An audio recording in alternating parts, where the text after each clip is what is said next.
Lonely rancher found a woman digging at night. What she unearthed was, before we begin, take a moment to comment your city. Where are you watching from today? And once the story is over, don't forget to rate it from 0 to 10. Enjoy the story. The wind swept wild across the open prairie, carrying with it the chill of far-off mountains. Somewhere in the dark, a lonely harmonica drifted on the air, mingling with the slow, hollow rhythm of hooves striking the hard earth. Red dust curled upward from the trail leading to a solitary ranch, where the faint flicker of a kerosene lamp still glowed through a cracked door. Out there, beneath the pale wash of moonlight, a thin figure knelt in the dirt, hands trembling as they dug deep into the stubborn ground.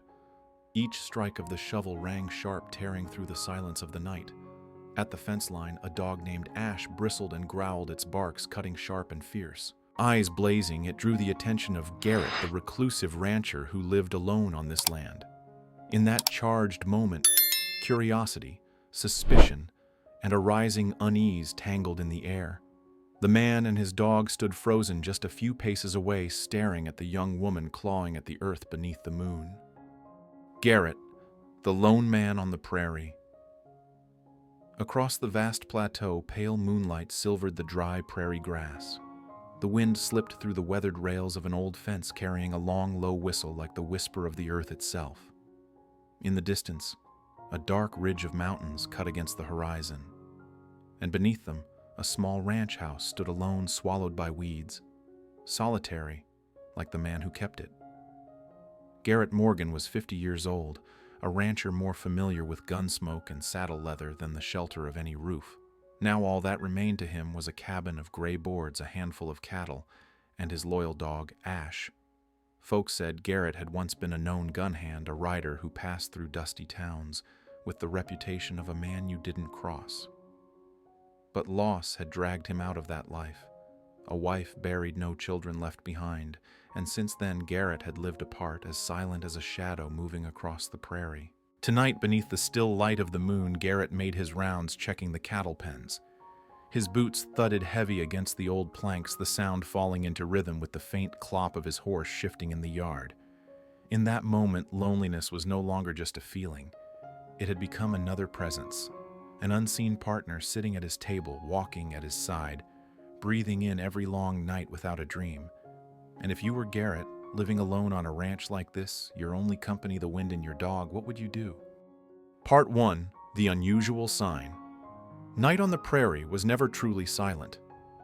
Under a pale wash of moonlight, the grasslands rolled like an endless sea, their waves stirred by the restless wind. From the dark pine woods came the low call of an owl, mingling with the faint groan of old fence rails shifting in the cold. Garrett Morgan pulled his coat tight as he walked the eastern fence line. He was no stranger to the chill, nor to the long nights broken only by the cry of wind through iron wire and the hollow stillness of a lonely ranch. But tonight, something was different. Ash, his cattle dog, froze, ears pricked, a low growl in his throat.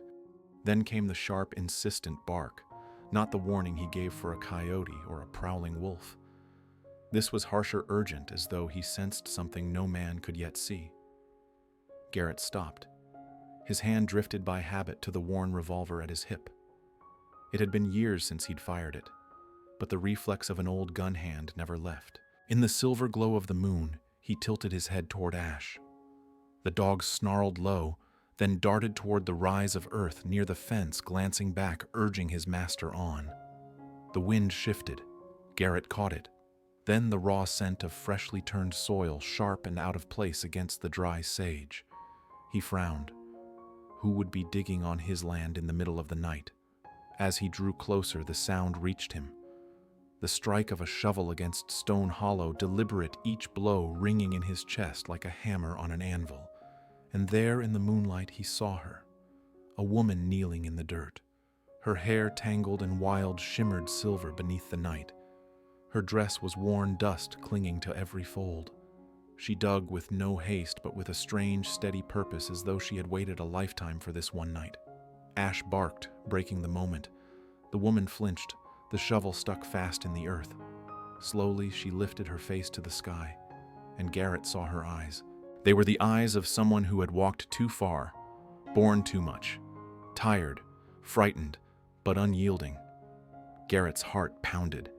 He could have stepped forward, then called out, leveled his gun like any man would in the wild, where law often failed to reach. But something held him back. Perhaps it was the tremor in her shoulders as the cold wind wrapped her thin frame.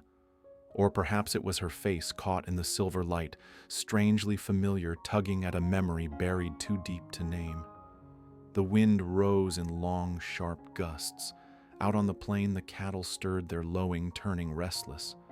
Hooves struck the earth and panic bells clanged, wild dust swirling into the night. Ash barked again, holding his ground between Garrett and the stranger. Then Garrett heard it, a scrape metal against metal. The woman's hand had struck something hard beneath the dirt. She pressed down, pulling, and the sound rang out sharp, unnatural against the prairie silence.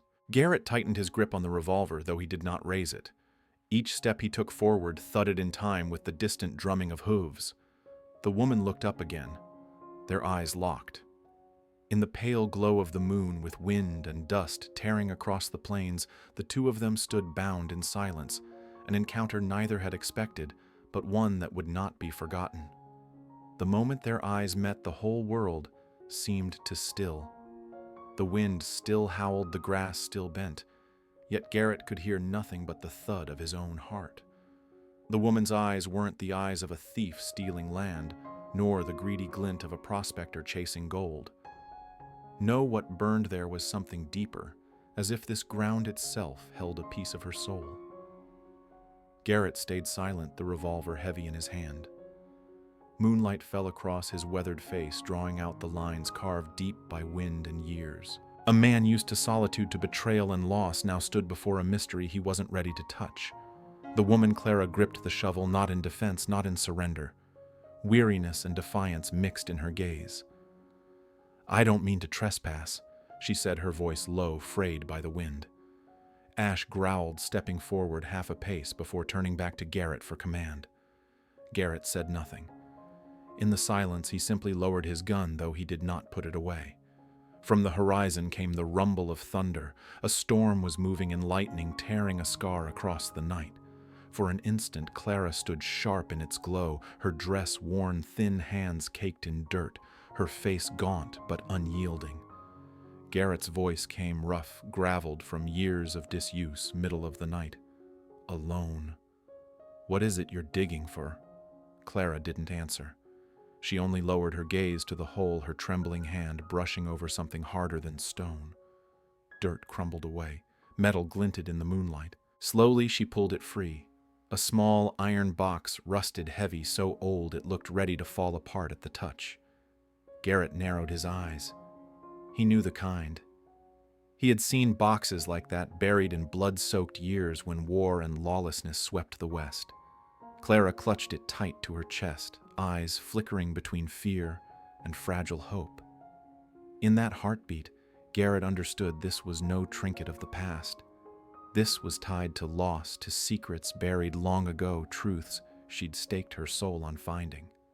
Ash let out a long, mournful howl, the sound splitting the storm-heavy air. Out in the pasture, the herd broke restless hooves, pounding bells, clanging wild as dust swirled in choking spirals. Through the chaos, Garrett stood still, his eyes locked on the box in Clara's arms. He didn't know what it held. Gold, a letter, or perhaps a silver star, the kind worn by men who had once dealt justice in this land. If so, the box carried a weight he himself had tried to forget.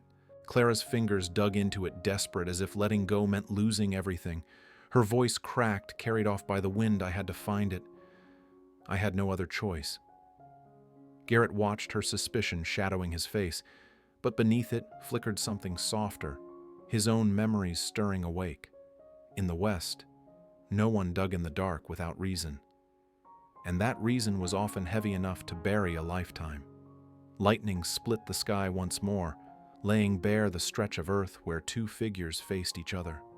Clara clutched the iron box tight against her chest, as if it were the last breath she owned. Garrett stood motionless, his hand resting easy but ready on the worn grip of his revolver. His gaze was hard, though somewhere behind it flickered hesitation. Ash, the loyal dog, planted himself between them, hackles raised, barking sharp and steady. He sensed it, the fragile standoff, one side his master the other, a stranger cloaked in mystery. The wind tore through the old fence, slamming the loose gate back and forth with a hollow clap. Out in the pasture, the herd grew wild horns, flashing in the lightning, their panicked balls thundering like war drums beneath the storm. Garrett stepped forward once. His boots struck hard on the dry ground. "What's in the box?" His voice came low and rough like a hammer driving into the silence. Clara's lips tightened. Her knuckles whitened where they gripped the lid. For a breath, Garrett thought she might run. But she didn't. Instead, she raised her eyes to his eyes, lit with both resolve and despair. Something that belongs to justice, and a past I cannot afford to lose again. The word justice hit Garrett like a blow. Once it had been his creed. He had carried a gun for it, bled for it, and buried too much because of it. Hearing it now from the mouth of a stranger pulled old ghosts back into the present like the storm gathering overhead. Thunder rolled. The wind slammed the ranch walls, rattling the roof beams. Moonlight cut through clouds just long enough to carve their faces from the dark, his lined and unyielding, hers worn and weary, but unbroken. In that instant, Garrett felt something stir, something he hadn't known in years. Not the weight of secrets buried in the earth, but the faint stirrings of trust, fragile, unfamiliar, and born from the presence of another soul. Ash howled, the sound rising like a bridge between them. Garrett drew in a long breath, then lowered the revolver at last. His eyes never left hers. The wind rose fierce, whipping red dust around them in a choking veil, and when it cleared there was nothing left but Garrett, Clara, and the rusted box caught on the line between two lives. The moon sank westward. The storm pressed closer. Garrett stood with a choice before him: turn away and let the night swallow her secret, or step into the mystery she carried. And if it were you, finding a woman digging in your land at midnight, clutching a box of secrets, would you drive her off or stay and hear her story? Share your thoughts in the comments. Part 2, The Mysterious Object. The wind shifted, carrying with it the dry tang of sand and the musky scent of sagebrush. Moonlight slid thin across the dirt like the edge of a blade. Clara held the iron box tight, its rust spreading like ancient burn marks across its surface. Beyond the fence, the cattle had not settled. Hooves clattered, breath came ragged, and now and then a low bellow broke off, suddenly swallowed by the vast night. Garrett's eyes swept the ridgeline before returning to the box. Old instincts of the West: never bow your head before you know what shadows move at the edge of your sight. Ash paced a slow circle, hackles raised ears, sharp, his growl humming, steady, as if guarding them both from whatever sound the night might conceal. "Let me." Garrett's voice was low-graveled. From his belt he drew a folding knife. The blade scraped against the rusted seam metal, biting metal with a thin cry. The lid was sealed fast, welded by years of rain and desert sun. He braced the box against his knee, turned the blade, and levered it inch by inch until at last crack the seal gave. A breath of age rushed out, iron dust, moldy paper, and something faintly like old pine pitch blending with the night air. Inside lay little a handkerchief, its threads yellowed with time. A single spent cartridge tied with a fraying cord, and in the corner, gleaming still beneath the moon, a silver star. 6 pointed, scarred and scratched, yet when tilted beneath the pale light, it flared with a cold shine like water from a mountain stream. Clara froze as if the sight itself were a vow. Her hands hovered, unwilling to touch.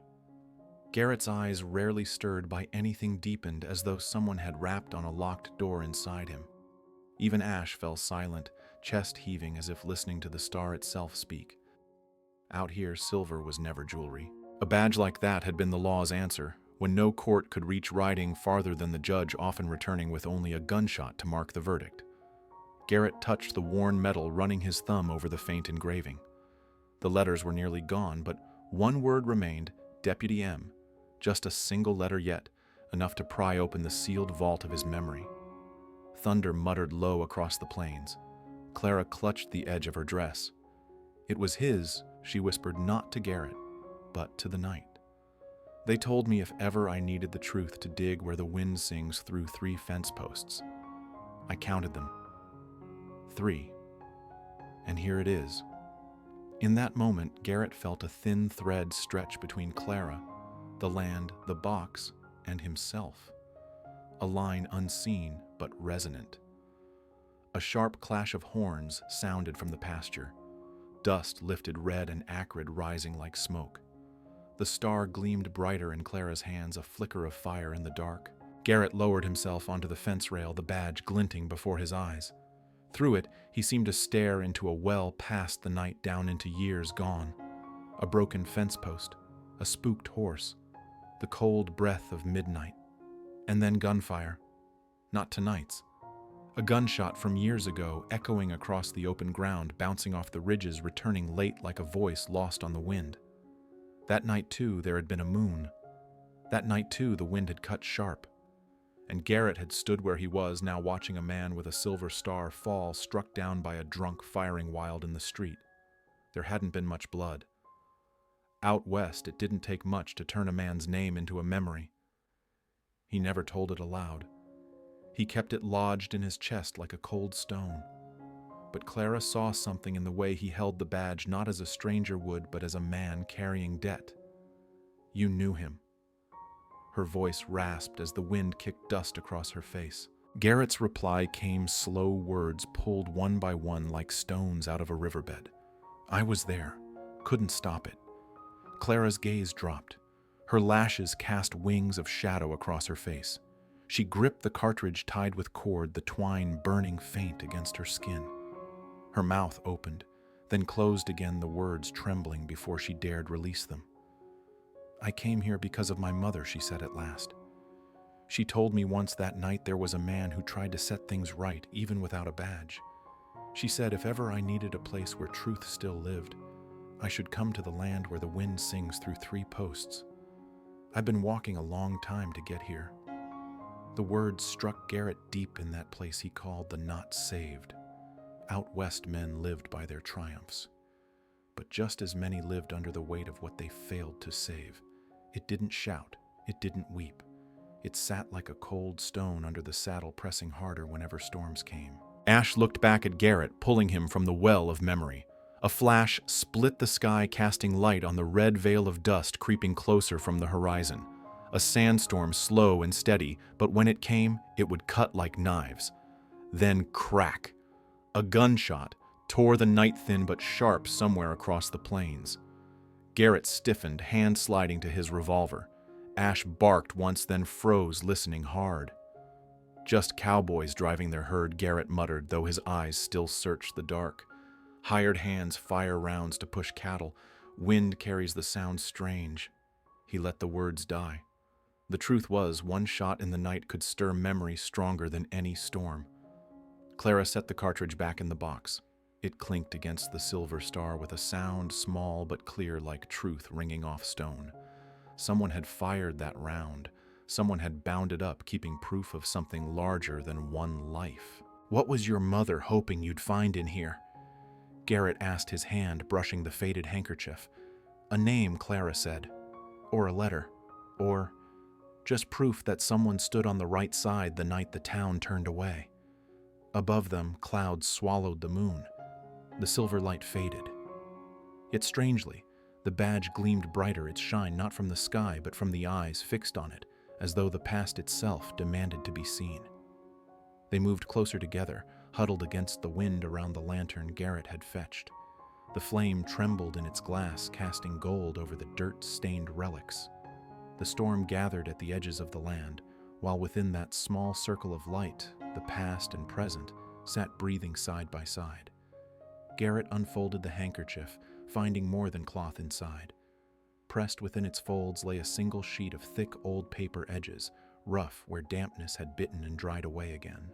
He opened it slow, careful as though the past itself might tear if rushed. The ink had faded, the slanting script half gone, but in the lantern's glow, the words still held. If anyone should find this, keep the truth safe until it has the courage to stand. This star once lay on the chest of an honest man. Don't let him be remembered wrong. E. Just one letter. E. Garrett read it again and again, the words biting, then softening on his tongue. Ash pressed his head against Garrett's leg, warm breath seeping through cloth. Clara touched the page, not the writing, only the empty margin, as if seeking the warmth of the hand that had left it. "Who is E?" she whispered. Names rose and sank in Garrett's mind like stones cast into water. Eli, Eden, Enoch, or Eliza, his wife, gone with half his story when she left this earth. No, Eliza had never written with a hand like this. These words, enough courage to stand, belonged to someone who knew how to wait, not how to demand. Garrett turned the badge over. On the back was a faint mark, hurriedly scratched with a dull blade M. That same letter again. Deputy M. He knew the name Markham, knew the talk that he had died drunk, gunned down after a tavern quarrel. But Garrett, who had stood there, remembered different. Markham hadn't been drunk. He had stepped out, slow-spoken, little offered his hand before his gun. "I saw him fall," Garrett said, his voice low as stone. "Not for firing first. He never drew. A fool's bullet caught him, but folks prefer a tidy story. Truth is too heavy, they'll trade it for a lighter lie." Clara's lashes trembled like grass in the wind. She opened her mouth, closed it again. At last, from her coat, she drew out a small oval locket of tarnished brass. Inside was a blurred photograph of a dark, bearded man, eyes steady staring forward. On the back were two initials, E.M. "My mother's brother," Clara said. For the first time, her voice warmed on the word mother. She told me, "When you find his star, don't ask questions until you lay your hand on the ground."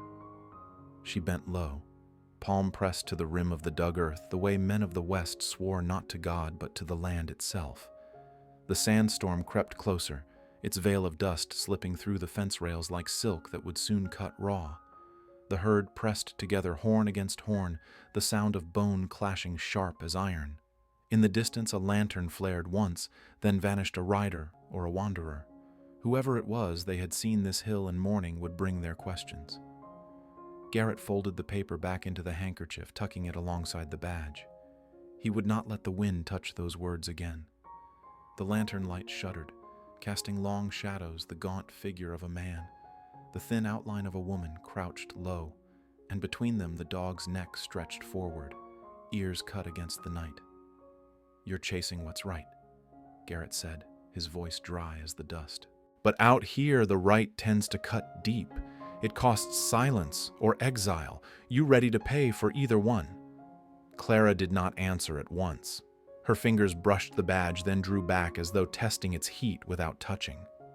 Her face, lit strange in the lamp's glow, looked both calm and balanced on an edge, as though one slip might send her into the canyon of loss again. "I've paid plenty already," she said slowly. "If truth asks more, I'll give it. But I won't pay with anyone's life but my own."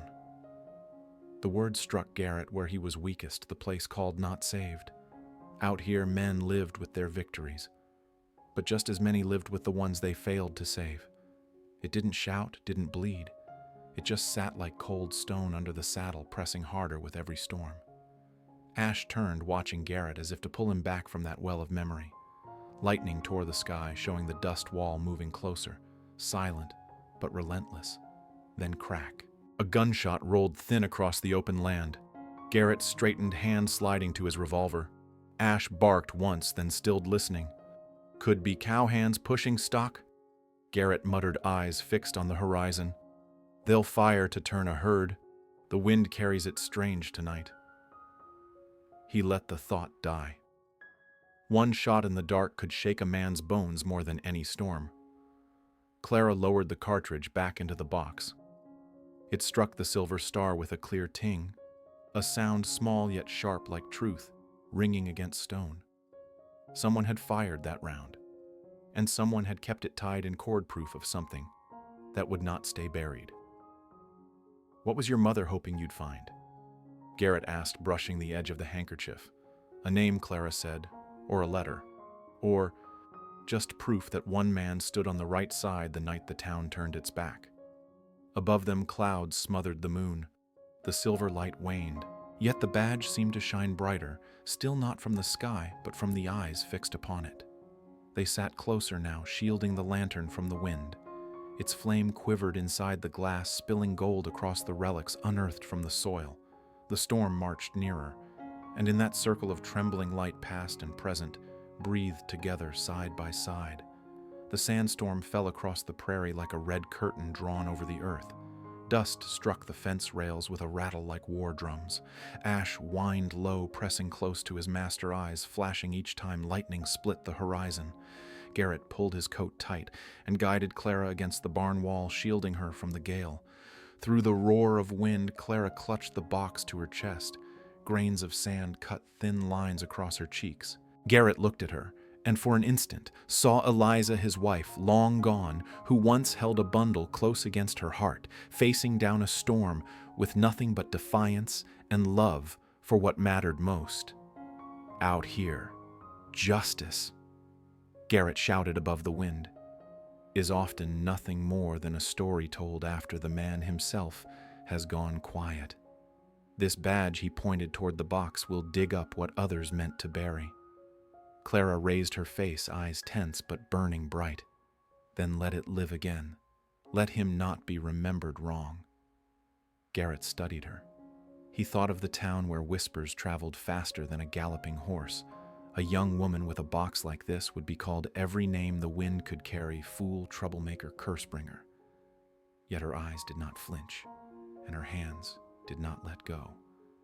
Another gunshot cracked through the storm, closer this time. The herd bellowed in panic, surging against the fence. Horns slammed wood-breaking rails with a splintering crash. Garrett drew his revolver and charged into the dust with Ash at his side. Through the crimson haze, he glimpsed them, two riders cresting the hill, lightning flashing off the silver of their barrels, then gone again into the storm. Clara trembled, clutching the box tighter. When Garrett returned, his face had set into the hard lines of the West. "We're not the only ones who know this place," he said. The words dropped like iron in the dust. Clara bit her lip until it bled. She understood now this road would never be quiet again.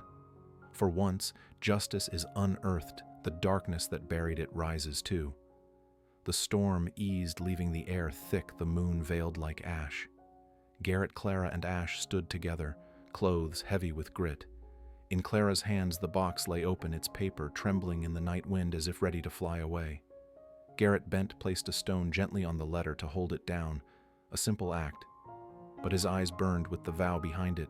The truth would not be lost again. Clara watched him, lips parting, though no words came. In the depths of her gaze, she saw it.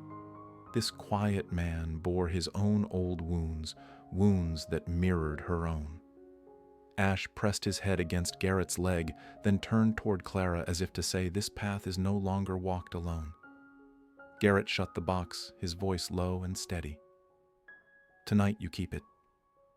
But come morning, if you mean for the truth to rise, you'll need someone to ride with you." Clara nodded, her hands trembling but firm around the box. For the first time, fear gave way to the faint spark of hope. They looked together toward the horizon.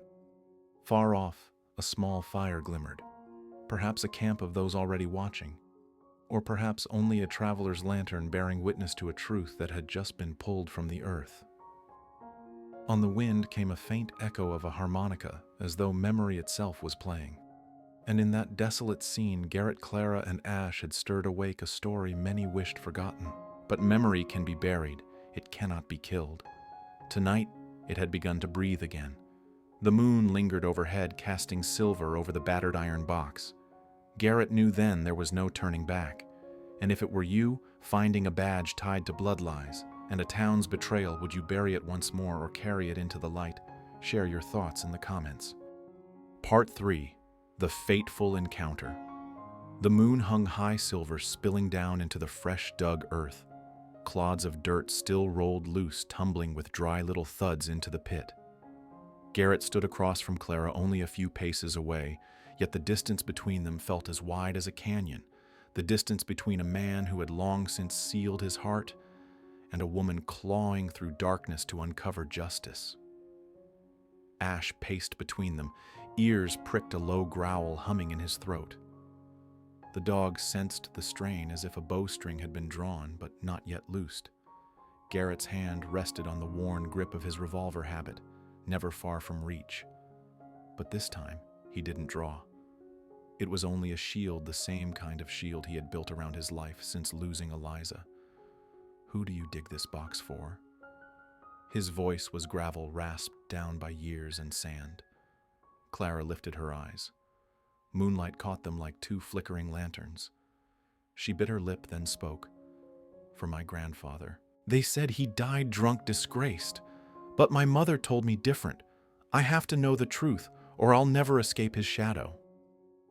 The wind ripped across the grass. Fence boards clattered against each other, a hollow drumbeat behind her words. Garrett stiffened.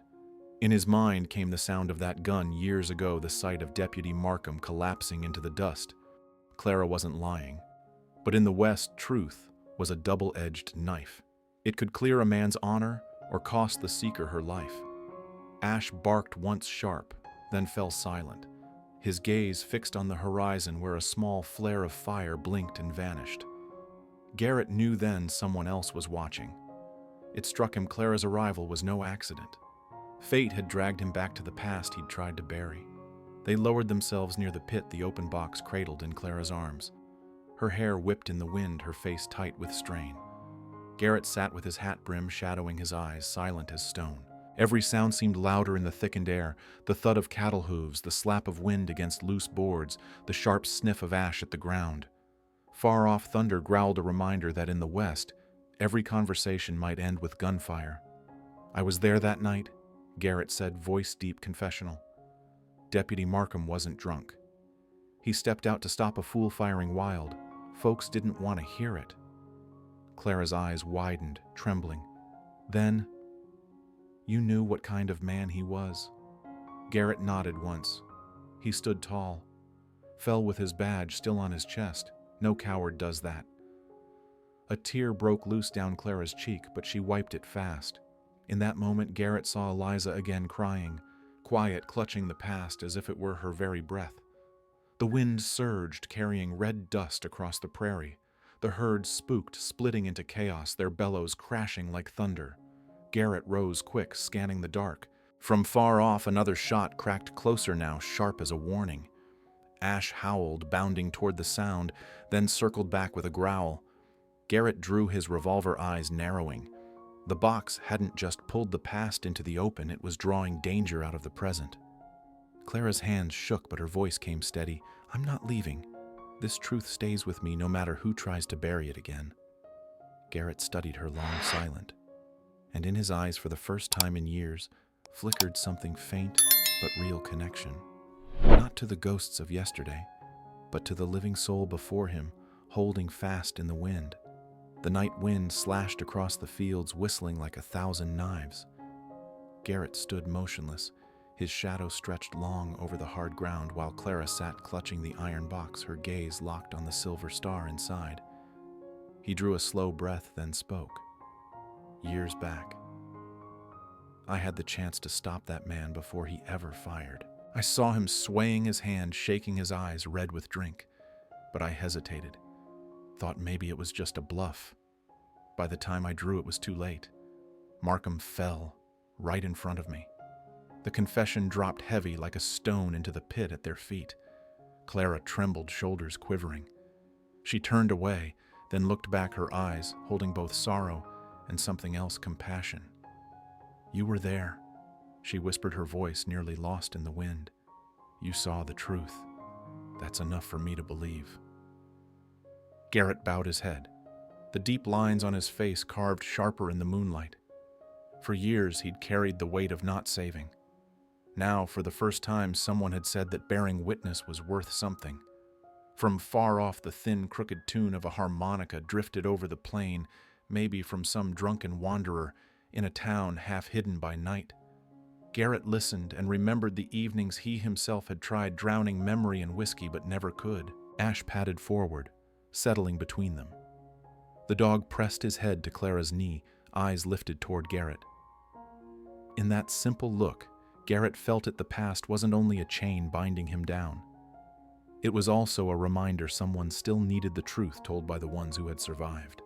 The storm had passed, leaving the air thick with red dust hanging like smoke. The cattle bunched tight in the distance, hooves restless against the ground.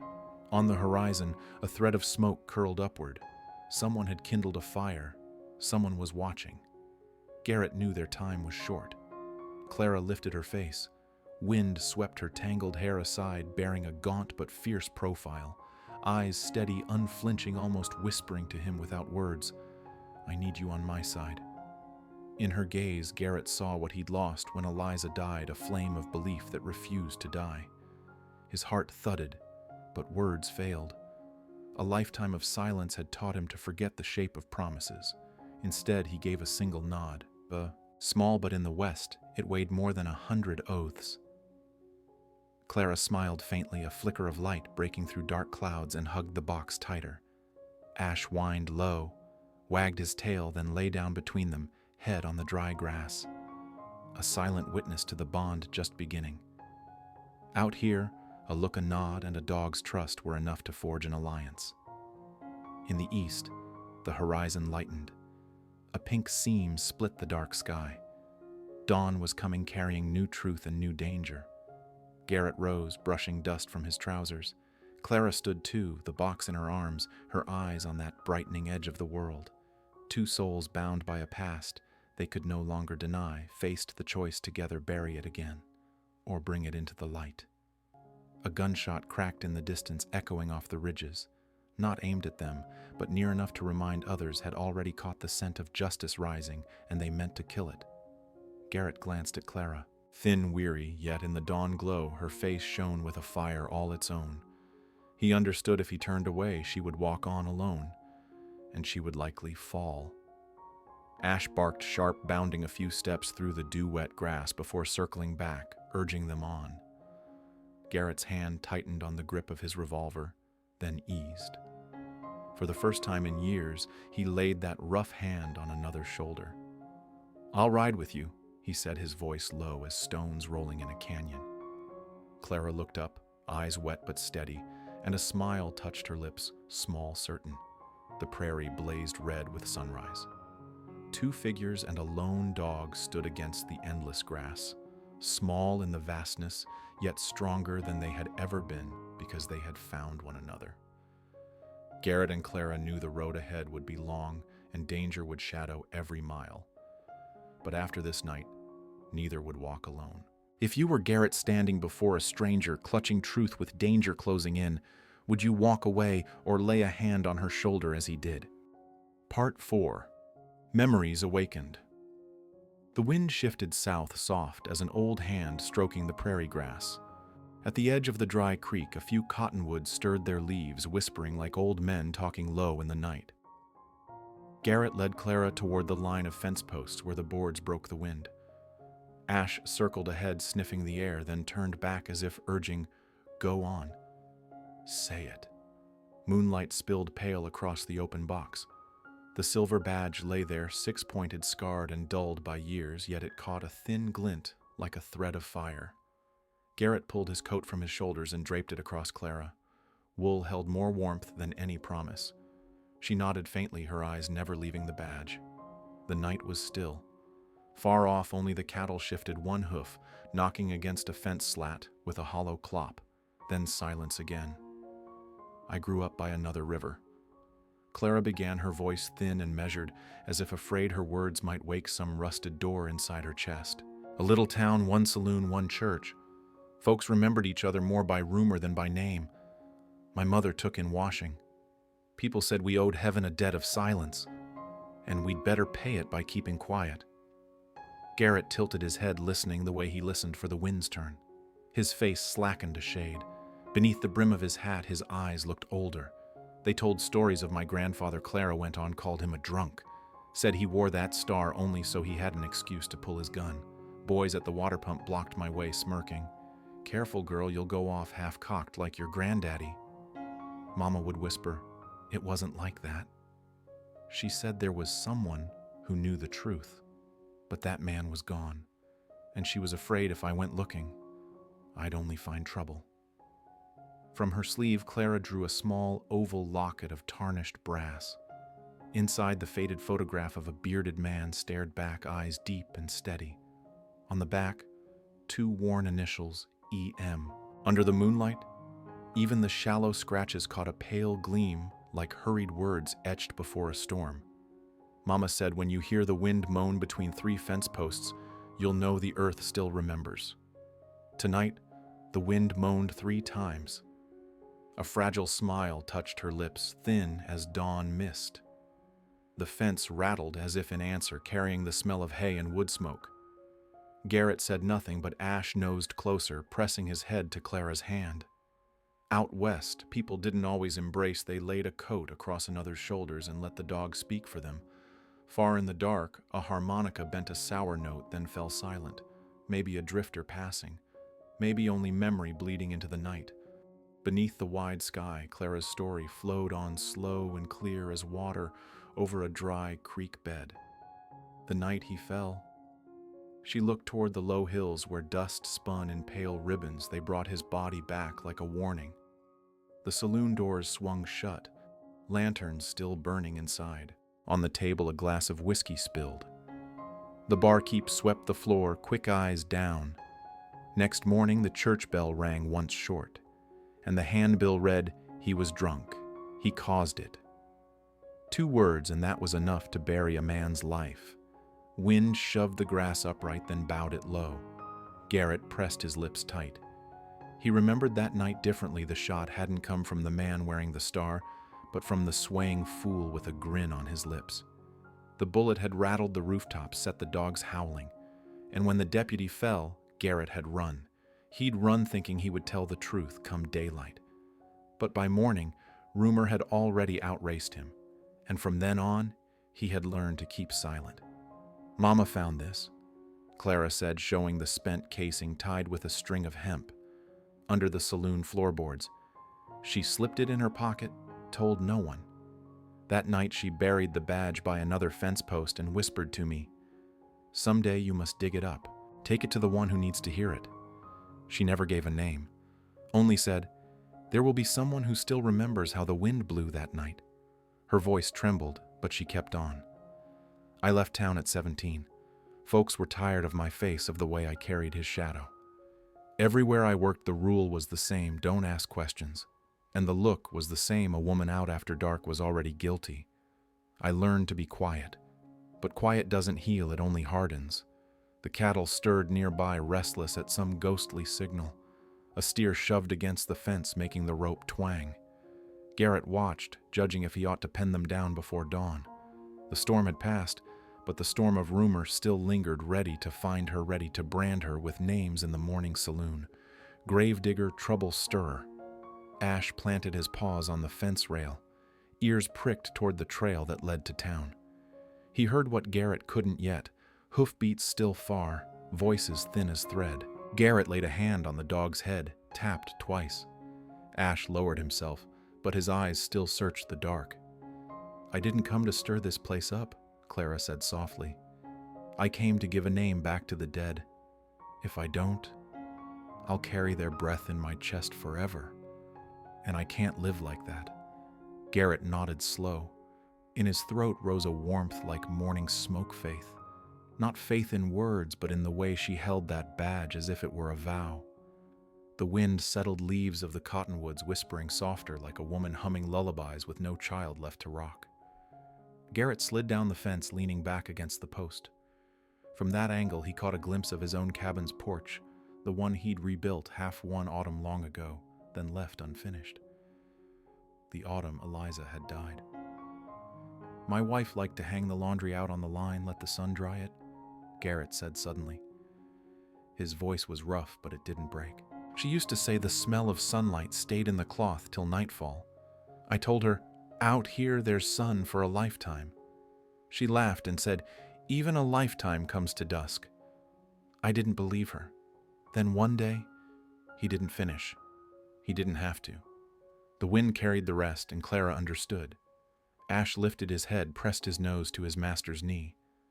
Garrett laid a calloused hand gently on the dog's head, his fingers moving slow, as if counting back a string of days. We had a cradle we never got to use. I planned the rails myself. The night Eliza fell ill, I said I'd ride for the doctor in town. She told me no dawn was close, just sit and listen to the wind. So I sat. I listened. Morning did come, but... He shut his eyes, lashes trembling like blades of grass under wind. I tended the herd, the fences, the land, but I couldn't save what I most wanted. From then on, I stopped making promises.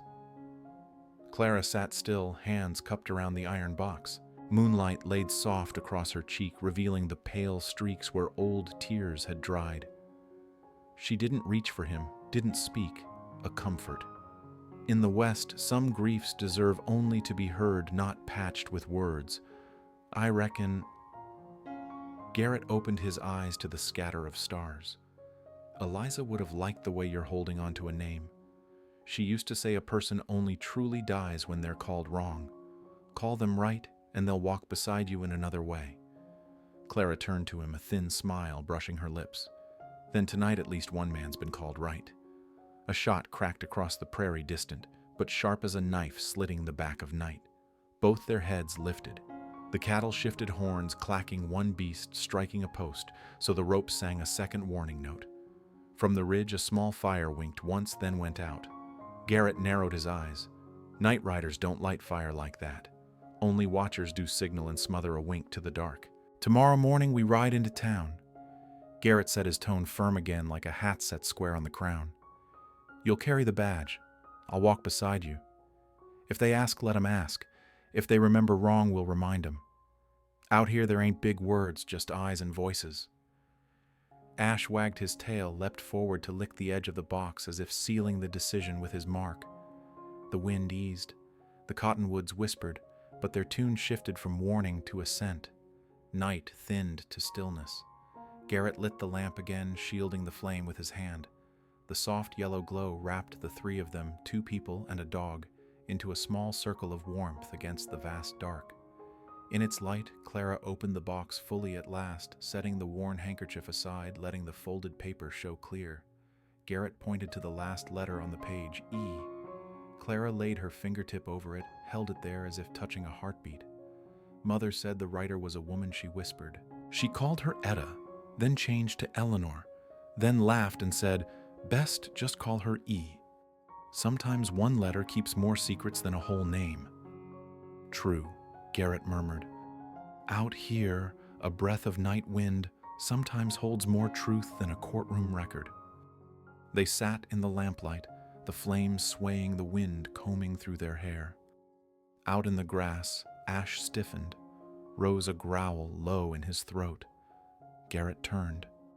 At the edge of moonlight, 2 riders slipped past, thin and slow like shadows of trees across the ground. One turned to glance back, then both vanished into the low hills. The sound of hooves on dry earth struck sharp as pins on a drum. They've seen us, Garrett said softly as if to the lamp, and they know what you found. Clara didn't shrink.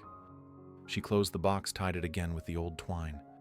Then, remembering, she unwound her thin scarf and wrapped it once more around the box, not to bind it tighter, but like a rite.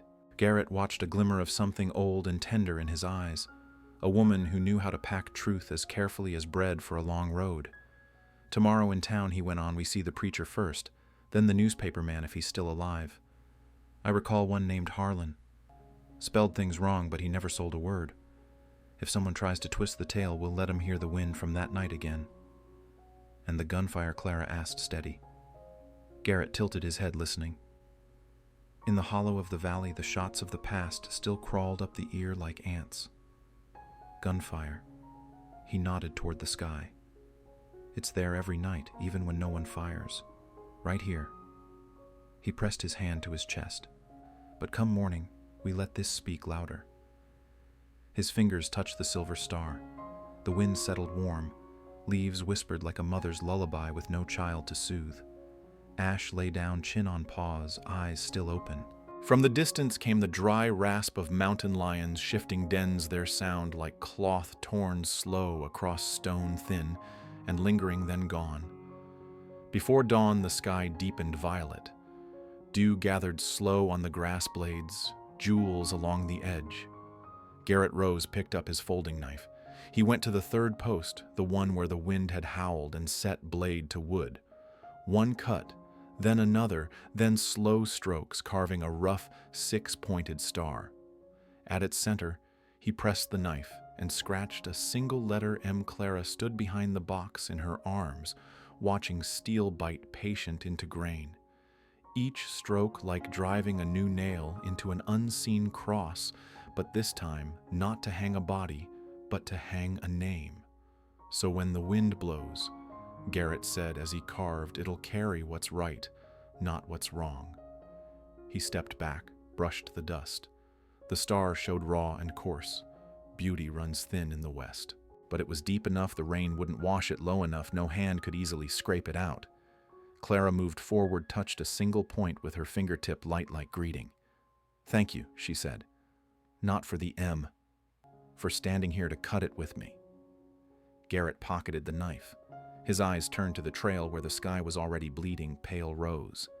The herd began to shift, low calls steady as bells.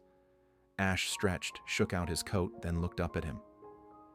"Well, time to go. We go," Garrett answered, resting his hand briefly on the box in Clara's arms as one rests a palm on a horse's back before mounting.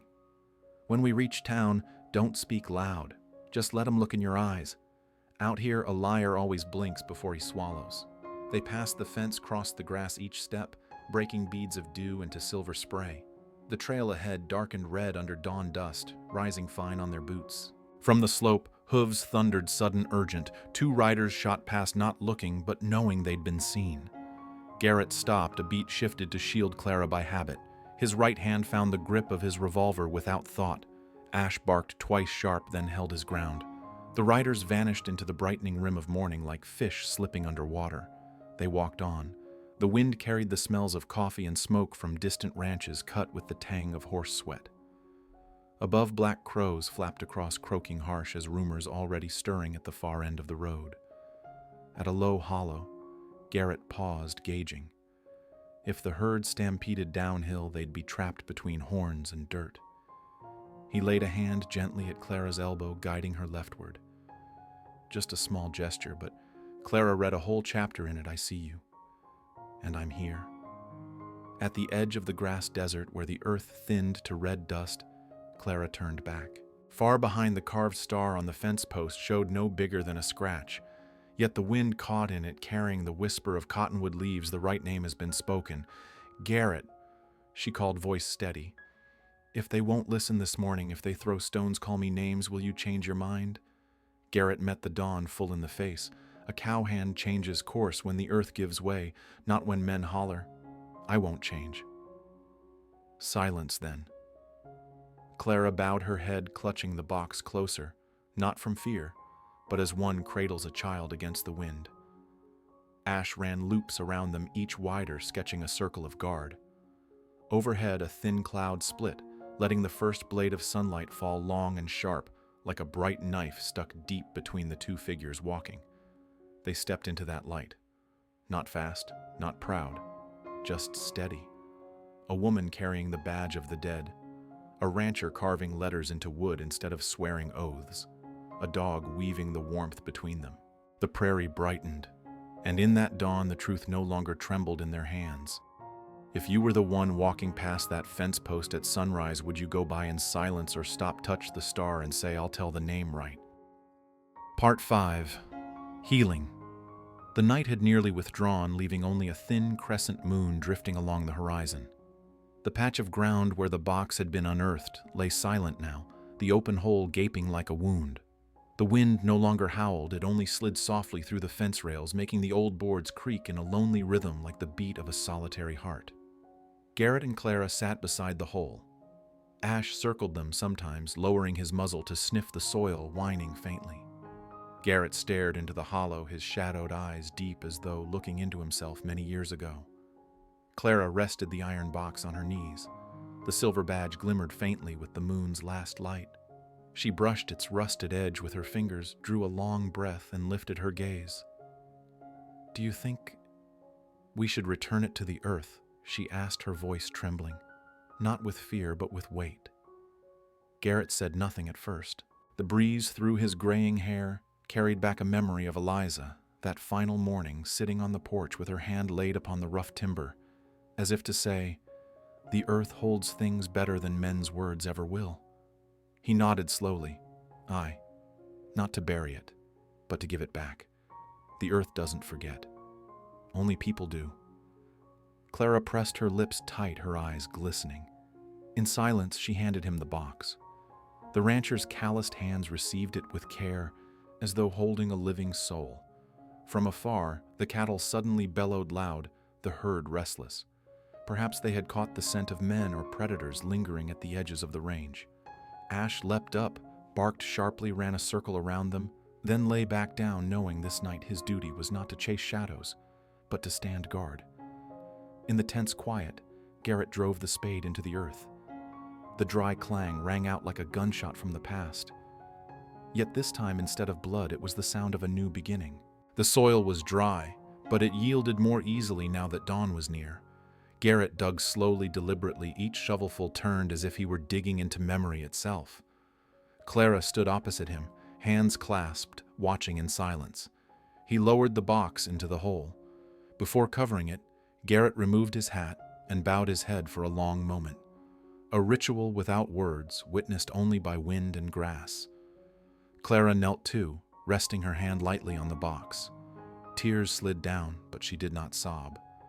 Ash circled the mound 3 times, then lay down, close beside it, guarding.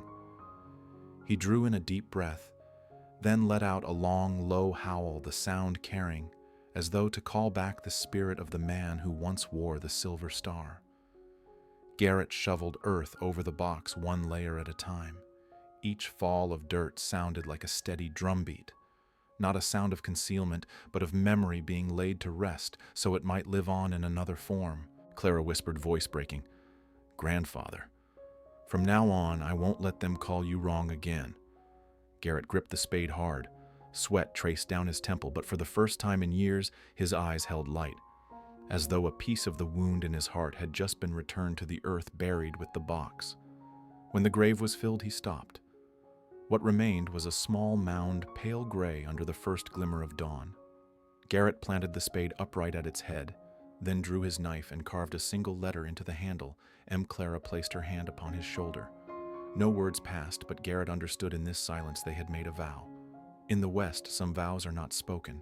They are sealed with earth, with wind, and with 2 souls who mean it. Far away, hoofbeats echoed over the ridges once more. But this time Garrett did not lower his eyes. He lifted his head, gaze firm, as if to say, "Come then. Justice is no longer buried." A sharp grunt cracked from the far end of the field. The herd scattered sideways like water struck by a stone. Horns clashed, hooves thudded hard, and red dust rose in a blurred ribbon. Ash darted in circles, body low to the grass, barking in short bursts, cutting across the lead bull's nose like an invisible rope. Garrett yanked off his hat, pulled Clara toward the edge of the rise, his other hand drawing his gun skyward. 1 shot split the dawn, its echo climbing the ridge and rolling back like an old summons.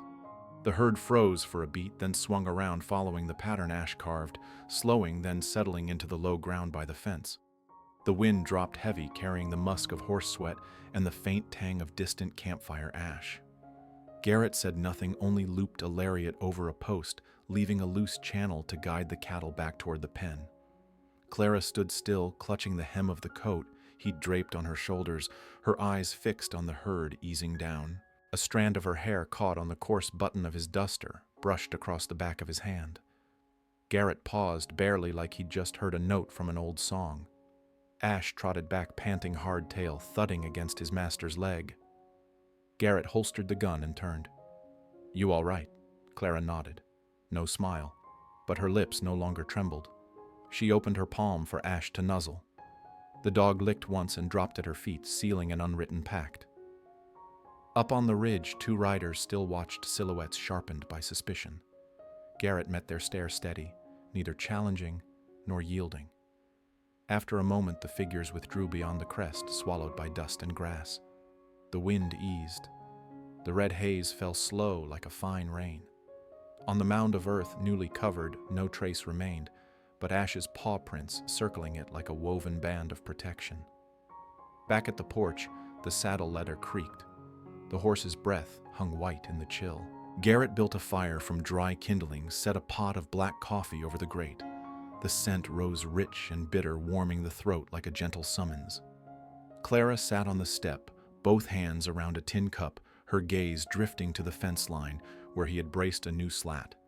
On the third post, the rough-cut star clung to the morning dew, its central M dark with damp. Neither spoke much. Garrett hammered nails, tightened a slack line, tugged twice before letting go. Clara rose to hold the box of nails, and when she lifted the cup of coffee to brush his elbow, the small gesture carried more than words, "I'm here." Ash sprawled across the porch planks, ears twitching at every hammer strike, exhaling through his nose as if in quiet approval. From the trail, a wagon rattled past. The driver glanced over his stare, weighed with curiosity. Garrett did not look away. He set his hat, stepped to the post, and laid a hand on the carved star. The driver's eyes flicked from the mark to the woman on the step to the dog on guard. Then he snapped the reins. The wagon rolled on. The wind carried off a sentence half-formed, not yet rumor. Garrett set the pot back on the fire and pushed a thin blanket toward Clara. "Stay on the porch. It's warmer there." She nodded. No courtesy wasted, pulled the cloth up to her neck, thin hands vanishing beneath the edge. They sat until the first ray touched the brim of his hat, a stripe of light crawling across the doorframe and resting on the floorboards like a small stream. Ash shifted his back, pressed to Clara's ankle. Trust passed through his warm fur like a glowing ember. When the sun lifted clear of the ridge, they returned to the mound. Garrett carried a handful of wild grass seed and several white stones gathered from the dry creek bed. Clara brought a small flask of water. Ash led, stopping where the letter M was carved into the spade still planted deep. Garrett knelt, opened the soil with the back of his knife-scattered seed, and brushed the earth over without pressing it. Clara poured 3 small sips of water, just enough for dampness, not overflow. They set 5 stones in a star about the mound, leaving the eastern side open for sunrise to touch first. No scripture, no words etched, only steady breaths and the whisper of cottonwood leaves answering amen. No vows, Garrett murmured, eyes forward. Only this: I see you, and I'm here. Clara did not reply. She laid the locket marked EM against her chest, silver glinting briefly at her collar. For a heartbeat, the thin edge of a moon, a crescent of feeling, her face flickered, then stilled into calm. From the hills came the fading drum of hooves. The town would know soon enough, the rumors would stir, the stares would follow. But standing at the mound, both understood something had shifted. Pain had moved aside, making room for a path. Garrett pressed the spade deeper into the earth. Ash circled once, stopped at the eastern gap, faced the sun, wagged his tail. They exchanged a glance, no broad smiles, just a nod. Ready to ride? Not yet. First, let the light soak the ground long enough for the seeds to claim it. A gust ran through, making the 5 stones chime faintly against the dust. Overhead, 2 crows arced and croaked once before flying toward town. Garrett reached out for the first time, touching the back of Clara's hand. A brief, firm contact, like signing a document without ink. Ash blinked, exhaled, and lay down the gesture of a sentry, content that the gate was closed. They turned, walking slow toward the porch. Behind them, the mound rested like a sentence finally written true. Ahead, the red trail waited for boot prints. Between the two, the smell of coffee lingered, and the saddle leather creaked softly enough for a house to begin breathing again. Part 6. Opening the heart night had fallen fully. The moon climbed high, its silver light glinting across the rusted tin roof, washing Garrett's face in soft streaks. The wooden porch creaked with every gust, as if the cabin itself were breathing with its master. Clara, wrapped in a blanket, sat quietly by the dim oil lamp. Ash lay across the steps, ears pricked, even in half-sleep, shifting now and then, as if guarding not only the house, but his owner's dreams. In the distance, the herd exhaled in steady rhythm, the sound rolling back like an underground sea beneath the grass. Garrett poured more black coffee, handed the tin cup to Clara. Then he sat beside her, elbows braced on his knees. Moonlight struck the lines on his weathered face, showing every scar carved by years. For the first time in many winters, his silence was not a wall, but a door. "I once had a home made for two," he said softly, "and an empty cradle." The wind whistled low across the plain, carrying the echo of old nights. Garrett looked toward the far edge of the yard, where a small mound now marked the buried box. His voice dropped heavy as stone. "Eliza, my wife, the only woman who ever dared sit quiet beside me even when the whole town turned its back. She fell ill one winter. I thought it was just a cold. But no. It took her in a single night with storm winds screaming and gunfire echoing from some brawl down in town. I sat beside her, listened as each breath thinned, and I could do nothing." Ash lifted his head, whined low as if remembering too. Garrett's hand found the dog's back, his eyes dimming. "From that night I bolted every door. Against strangers, against old friends, against myself. I spoke only to cattle and to Ash. Silence was how I survived." Clara gripped the cup tighter. Tears welled, but she held them back. In the moonlight, her face glowed, listening without interruption. Each word Garrett spoke seemed to stitch one torn piece of his heart to hers. Garrett exhaled, gaze far off. "One night, a sandstorm swept the herd, hooves pounding the fence dust, lashing my face like knives. I held the gate alone. Thunder and gunfire blurred together. I couldn't tell which was real. In my head, I heard Eliza's scream again, then the silence after she was gone. I thought I would die with that wind." He paused, swallowed hard, then went on. "But Ash ran out, circling the herd, barking till his throat bled. He pulled me out of the dark. I lived because of a dog. And I thought maybe that was the sign that if I'm still breathing, I'm meant to stand." Clara shivered, faintly whispered, "And from then, you chose silence instead of leaving." Garrett turned, met her eyes. For a breath, the wind stilled. The moon glimmered in both pairs of eyes, mirrors filled with loss, yet holding what remained empathy. Clara spoke softly. "I know what it is to be cast out. They called my family cowards. I grew up inside those words. They clung like red dust. I once wished someone would stand up and tell the truth. No one did. Tonight you spoke it. That's enough." Garrett gave a tired smile, but there was light behind it. "I was afraid if I spoke, I'd lose the little piece I had left. But you made me remember. There are things worth losing so long as someone listens." Ash shifted, nestling himself between them, head on Clara's knees, tail brushing against Garrett's leg. Both let out a quiet laugh, small but enough to scatter the dust of grief that had settled thick around them. In the whispering leaves there were no storms, no gunshots, only two souls who had found an echo in each other. The night stretched quiet. The moon washed their faces, one worn, one slender, but they shared the same breath. Garrett leaned his head back against the porch post, his voice rough but lighter than it had been in years. "I've kept silent too long. Now I see, silence isn't safety. Speaking is also a way to live." Clara nodded, whispering, "And a way to heal." They sat there, not touching, not promising, but their eyes spoke enough. In the harsh west, tonight's silence was no longer a wall, but a thread binding two hearts. Ash rose, threw back his head, and howled long into the prairie. His voice carried across the grass, climbing into the moonlight, as if calling out to anyone wandering the night.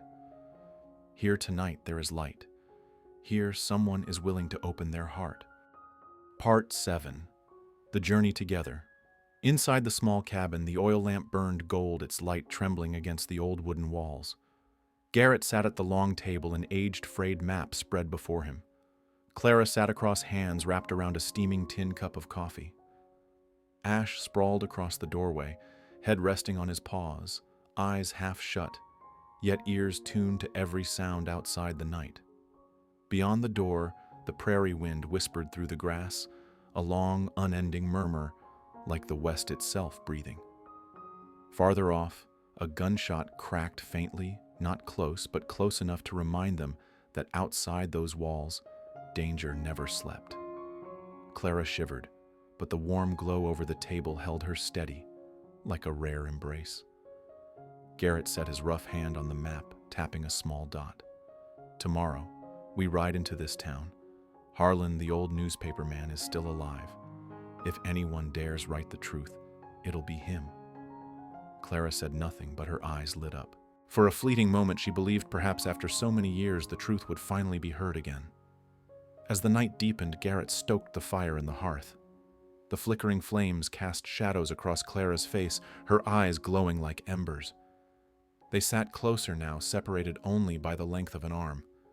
Clara spoke of her years working odd jobs, washing dishes in saloons, sweeping floors in stables, sleeping on wet grass when no one would give her a roof. Garrett never interrupted, he only listened. At times, Ash whimpered softly, answering in place of his master. Then Garrett told his own winters spent driving cattle alone when blizzards sealed every trail, and he and Ash took shelter under a leaking roof, listening to the herd bellow like thunder. Clara watched him and realized his solitude wasn't just in words, it was carved into his gaze.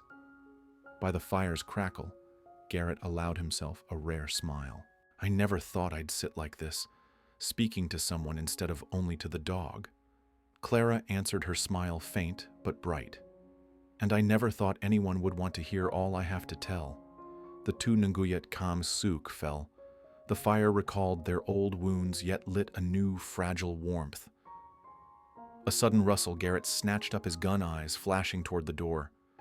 Dust swirled from the trail outside, the faint echo of hooves rising and fading. No one entered, but the sharp moment reminded them both their road ahead would not be safe. Garrett sat again, shoulders taut. Clara laid her hand slowly over his. You're not alone anymore. Her hand was thin, trembling yet firm.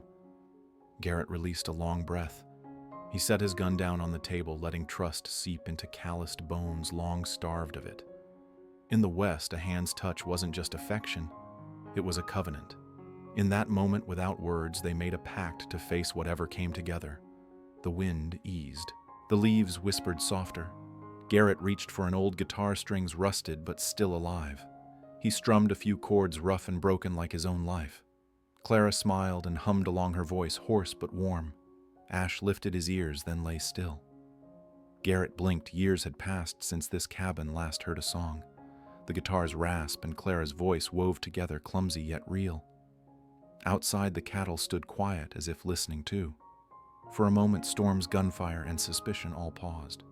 There was only this small safe haven deep enough to matter. The fire burned low. They stepped onto the porch. Moonlight silvered the plains. Clara leaned against the post, eyes closed, her breath slow and even. Garrett watched her, then turned outward. Inside his chest rose a new weight, no longer a burden, but a responsibility he wanted to carry. Ash stretched out between them, head turned both ways as if reminding them that dawn would bring a long road and enemies waited. But tonight at least, they had built a house of trust. The breeze stirred, lifting a red dust trail into the air. Garrett whispered, unsure if Clara heard. From tomorrow on, we walk together. Part 8. Ash, the Bridge of Emotion. The moon split the sky in two, half bright, half dark. Garrett and Clara sat silent on the porch, but Ash would not sleep. He lay between them, head on his paws, ears pricked like two antennas tuned to the night. Out in the pasture, the herd stirred now and again. One startled the rest, clashing horns with a hollow clop-clop, red dust rising and then falling back. Garrett pushed to his feet, but Ash was faster, darting forward, barking 3 sharp times. That sound settled the herd quicker than any whip ever could. Clara watched, whispering, he isn't just a dog. He understands the very soul of this land. Garrett smiled wearily, stroking his gray beard. Ash has been with me through sandstorms and winters of snow. Once I thought I'd freeze to death. He lay across my chest and kept my heart beating. Since then, I've owed him a lifetime. Ash returned, slipping between them, panting hard. In the moonlight, his eyes glimmered like shards of glass mirrors, showing that 2 strangers were slowly being drawn together because of him. Before dawn, the wind shifted again. A gunshot cracked from a distant ridge and the herd bolted thunder rolling across the prairie with pounding hooves and frantic bellows. Garrett seized the reins. Clara ran, two skirts snapping in the wind. Ash streaked ahead like an arrow cutting across the stampede. He swung right, barked furiously, then veered left, slamming his shoulder into the lead bull.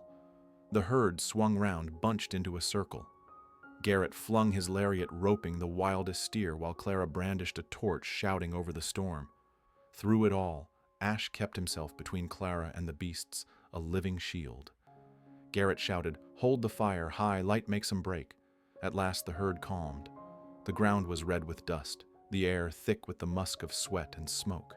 Clara bent double-breath, ragged hair plastered to her brow. Ash staggered back, foam flecking his mouth, yet his tail wagged like a triumphant hymn. Garrett stepped close, resting a hand on Clara's shoulder. No words. They both knew Ash had bound them together in the very moment life nearly snapped apart. That night by the fire outside, Garrett and Clara sat across from each other. Ash lay in the middle, tail sweeping lightly. Clara reached out to stroke his fur. Garrett's hand moved too. Their hands met on Ash's back. Neither pulled away. Warmth spread of dog, of earth, of skin. Garrett smiled, rare and unguarded, softening his weathered face. "He chooses to stand between us," Clara murmured. "No," Garrett said, voice low, steady. "He chooses to stand with us." Ash lifted his head, licking Clara's hand, then nudging his muzzle into Garrett's palm. The circle was complete. One lonely rancher, one woman burdened with the past, and one loyal dog. For the first time, the prairie night lay peaceful. The next day, they drove the herd to a pasture near town.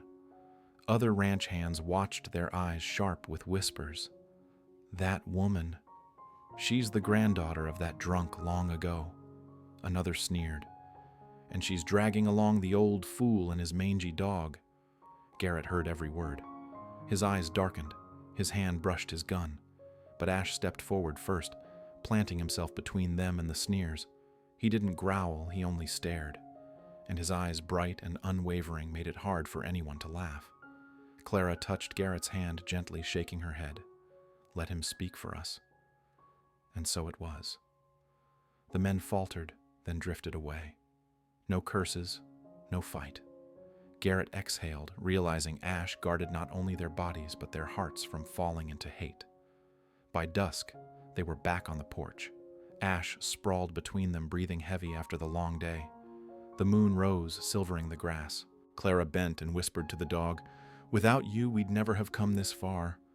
Garrett heard and after a silence laid his hand on Ash's back. "He ties us to the world and ties us to each other." Clara lifted her gaze, eyes bright in moonlight. Garrett met them, wordless, but certain. Ash stirred, rolling over so that his movement brushed their hands together. They didn't pull away. In that silence, something greater than a promise was born: trust. In the hard land of the West, one faithful dog had become the bridge between pain and healing. Ash did more than guard the herd or the ranch, he guarded faith itself. Part 9. Faith Awakens. Night dissolved slowly. In the east, a pink streak split the horizon, spreading into gold like honey. The morning wind was cold, yet gentle, carrying the scent of damp earth and the breath of cattle. Their lowing echoed deep and calm, nothing like the chaos of last night. Garrett opened the cabin door and stepped onto the porch. Clara followed, a thin blanket wrapped around her shoulders. Ash bounded ahead, stopping at the path, turning back as if to say, "We go together." The prairie brightened, revealing the red dust still clinging to the small mound of earth. That mound, the place where the iron box now rested, was draped in a veil of dew, shimmering like jewels. Garrett stopped, laying his hand on the fence post where the letter M had been carved. Clara stood beside him, saying nothing. Dawn's light fell across their shoulders, warmer than any promise spoken aloud. From the ridges came the rumble of distant thunder, warning that storms would return in a few days. The cattle heard it too, calling out in low voices. But this morning they did not scatter. Ash darted around, barking 3 sharp times, and the herd settled as though obeying a signal older than words. Garrett looked from the cattle to Clara. They understand when someone stands with them. people are no different. Clara smiled faintly, her face no longer shadowed as before. The wind tossed her hair, and for a moment Garrett saw the glimmer in her eyes, pain loosening its grip, replaced by a new strength faith. Ash trotted back, squeezing between them, tail sweeping dust into the air. Garrett and Clara both reached to stroke his back, their hands meeting again, this time naturally, as if they had always belonged there. Dawn had not fully broken when a lone gunshot rang out from the direction of town. The sound carried, then dissolved into the emptiness, but it made Clara hold her breath. Garrett's straightened eyes narrowing. Ash's ears twitched, a low growl in his throat. For a moment, the memory of violence surged back, but Garrett set his heavy hand on Clara's shoulder. Not for us. Just someone else's shot. She searched his eyes and saw no panic there, only calm. His hand no longer gripped a gun. It steadied her, and her hand no longer trembling rested over his. The storm still lingered out there, but here they had found shelter in each other. When the sun climbed higher, they drove the herd toward the edge of the field. Along the trail, a wagon rolled past. The driver turned his head, a widowed rancher a woman once cast aside, and a lean but bright-eyed dog. Garrett did not look away. He stood tall, reins in hand, sunlight burnishing the rugged lines of his face. Clara, too, kept her head high, one hand resting on Ash's back. The driver's gaze shifted from suspicion to silence before he turned away and drove on. Clara exhaled softly. For the first time, I don't feel ashamed under their eyes. Garrett inclined his head, his voice rough yet warm. That's because you're not standing alone anymore. The sun rose, fully flooding the prairie with gold. Behind them, the small mound glowed bright, the 5 stones placed around it sparkling with dew. Ash ran a wide circle, then returned to stand between them, panting tail swishing like a song. Garrett and Clara walked out onto the open land, their steps slow but steady. They spoke no words, but the silence was no longer a chasm. It was a bridge. On each face, the morning carved a new line. Faith had returned. Ash barked once, loud and clear, sealing the beginning. The herd bellowed in answer, their voices rolling across the plain. Garrett glanced at Clara. This was no longer the gaze of a stranger, but of someone who had chosen to stay. Clara nodded, eyes shining with an unspoken vow. They kept walking their shadows long on the red trail toward town. Not 2 figures apart anymore, but 3, a rancher, a woman, and a loyal dog. That first morning bore witness to 3 lives, walking side by side, no longer afraid, no longer alone. Faith had risen again, born of earth, of wind, and of their quiet bond. If you had once lived through dark days and finally felt a hand reach for yours, would you trust the new light or cling to the old familiar shadows? Dawn on the prairie morning spilled gold across the prairie. Soft light poured over the wooden cabin roof while the tall grass swayed as though singing a new hymn. Garrett stood on the porch, eyes fixed on the red trail that led toward town. Clara stepped beside him, her face still drawn but glowing with a strange new strength in the sunrise. Ash stood between them, tail swaying, slow eyes bright like small flames keeping watch. Garrett turned to Clara, his gaze no longer the look of a lost man, but of one who had found faith again. No words spoken, yet clear as daylight. I see you. And I'm here. Clara nodded gently. For the first time, her hand rested on his calloused hand. In that moment, Ash gave a low, echoing howl as if sealing an unseen covenant. Then from afar, the thud of hooves broke the calm. A lone rider stopped on the trail, pulled a bundle of cloth from his saddle, and tossed it into the dust. Without a word, he turned his horse and vanished. Garrett stooped, unwrapped it. Inside lay a weather-stained paper, an old sworn statement signed, and witness declaring that Deputy Markham had not fallen drunk, but in duty. Clara trembled. Her eyes shone wet, ready to break. Garrett gripped the paper, his hand shaking. But his voice was steady, deep as a stone dropping into a well. The truth isn't buried anymore. It walks with us now. They looked at one another, bathed in the rising sun. A choice hung in the air. Keep the truth quiet and live in fragile peace, or ride into town and let it be known. Their eyes answered for them. Justice would not be buried again. Ash barked sharp. The wind rushed over the grasslands, sweeping away the last dust of night. Light flooded the porch, casting 3 figures into one frame, a rancher, a woman, and a faithful dog woven together like threads that could not be undone. No one is ever too late to be loved and healed. Justice and mercy are the keys that unlock even the most painful memories.